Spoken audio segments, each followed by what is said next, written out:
Hello, how are you? I hope you are fine and safe during this confination.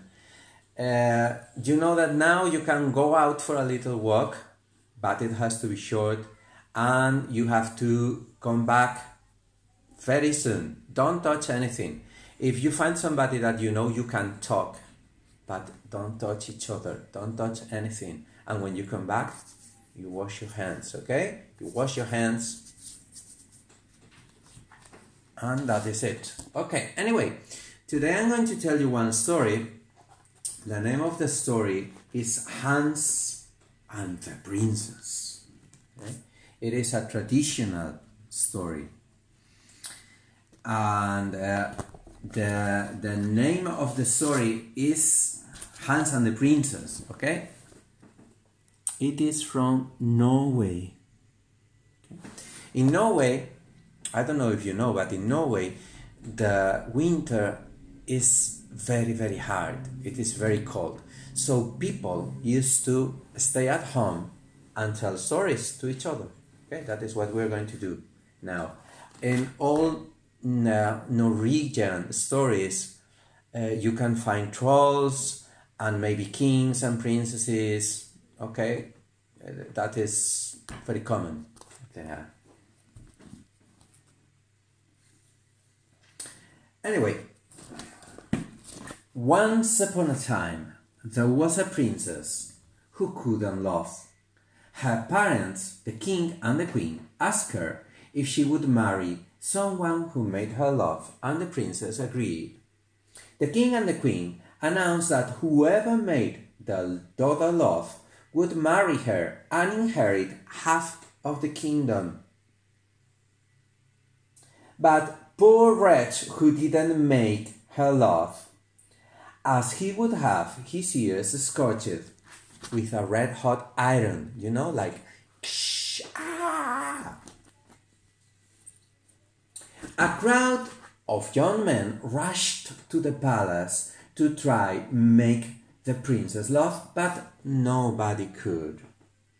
Tall young men, short young men, fat young men, thin young men, they all failed.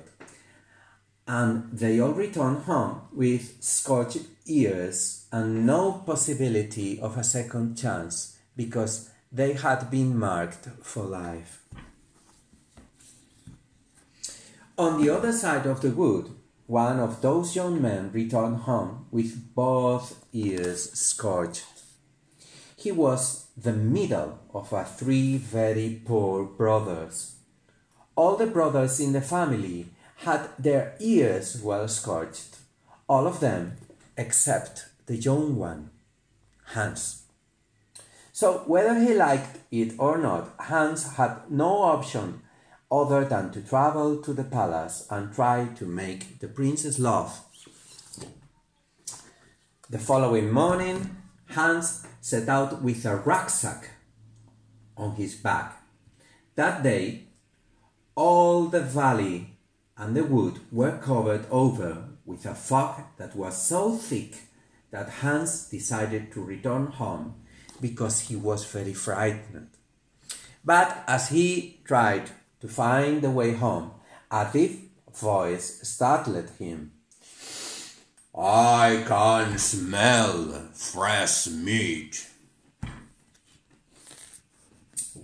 The fog suddenly cleared and, as thought by magic, a creature 20 times bigger than Hans appeared in front of him.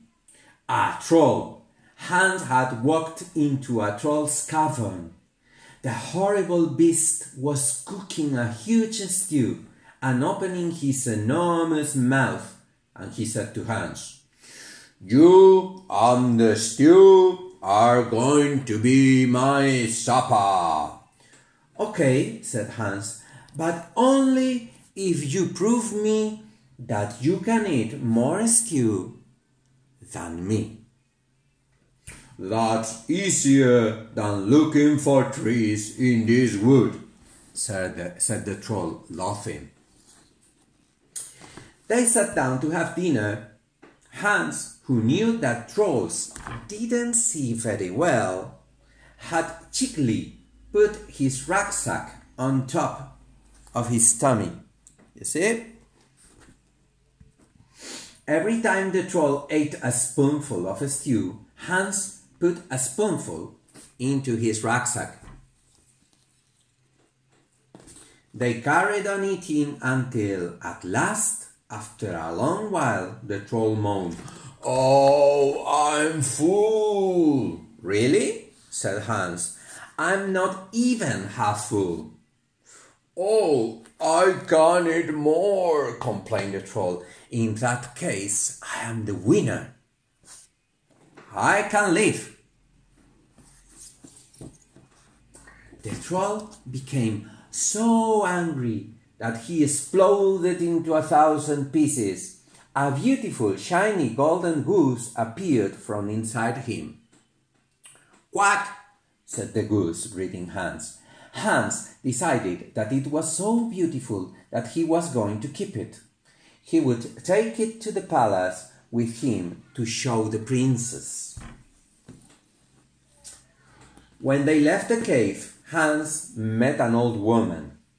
"What a beautiful goose! Can I have one of his feathers?"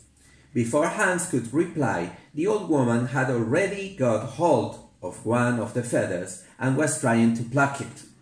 But she couldn't. She was stuck to the goose and couldn't get free.